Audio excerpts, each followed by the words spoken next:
Hey there, how are you?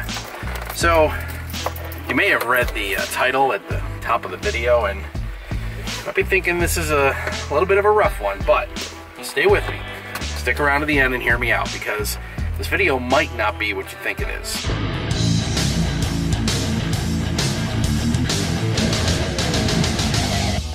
Yes, we're going to talk about this fake news phenomenon that has seemingly swept up the entire world. So I want to lay out some ground rules for how I'm going to approach this, because frankly, the specifics of who's guilty of perpetuating fake news is completely irrelevant to what we're going to talk about here. So let me just say this. If your intention is to jump into the comment section below and add something constructive, useful, fantastic, I welcome it. But if you're here to pick a fight and call people names and demonstrate how much of a sucker you are for what is fake news out there, you might as well go ahead and click on this video right here, where I talk about the politics of hate and how we treat each other. Right, so let's get down to it. The way I look at the idea of fake news is it's propaganda. It's communication that's specifically designed to influence people into believing a specific point of view. What I want to talk about is why fake news is so effective in swaying people, in creating divisions. In order to do that, I have to turn away from a simplistic term, fake news, and I have to use a couple of bigger words. The two concepts I am going to talk about today are confirmation bias and cognitive dissonance. Let me start with cognitive dissonance, because I don't think it's a term a lot of people are truly familiar with. It's a theory of psychology that was proposed in the last century. The basic idea is that the person engaging in or suffering from cognitive dissonance actively rejects or ignores information that is contrary to their firmly held beliefs. In the simplest of terms, it's being closed-minded. But to see how much of it goes on right now is actually a little scary. There used to be a thing called civil discourse, where ideas and arguments could be hashed out in open and civilized ways. But cognitive dissonance is so rampant right now that people just dig in their heels and decide for themselves the definition of facts. What makes fake news so much more insidious is the other concept I talked about, confirmation bias. The basic premise is, when we hear something that does align with our sincerely held beliefs, we instantly latch onto it as confirmation that the thing we believe is absolutely right. The problem is, not everybody can be right all the time. Observation I've had in speaking with a colleague today about this, attention spans have gotten shorter and shorter. We know that we live in an instant gratification, tweetable, Snapchat kind of world.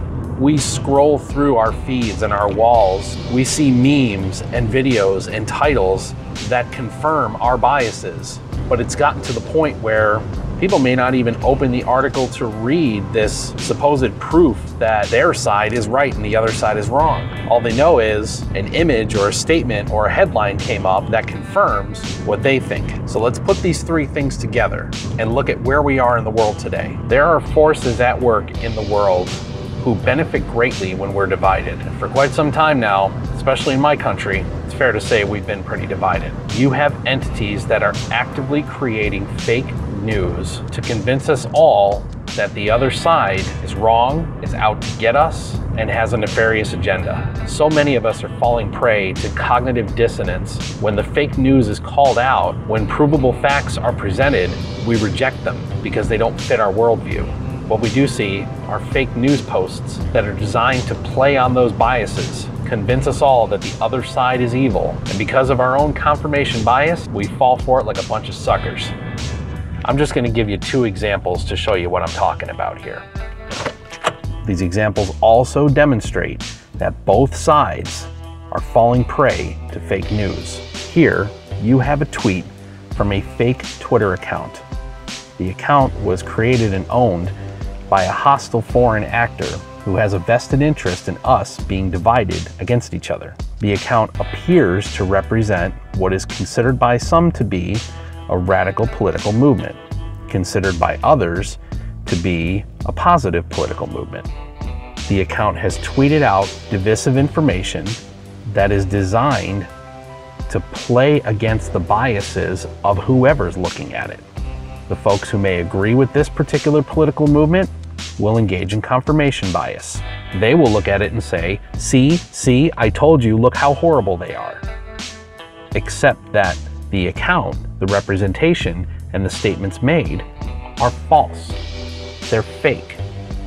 They don't exist. Now, as I said, I've got 2 examples, and I'm going to cut it right down the middle. Here is a second example. Once again, you have a Twitter account that appears to represent a political movement. Some think it's a radical movement. Some think that is a positive movement. But it's the exact opposite of the other one I showed you, isn't it?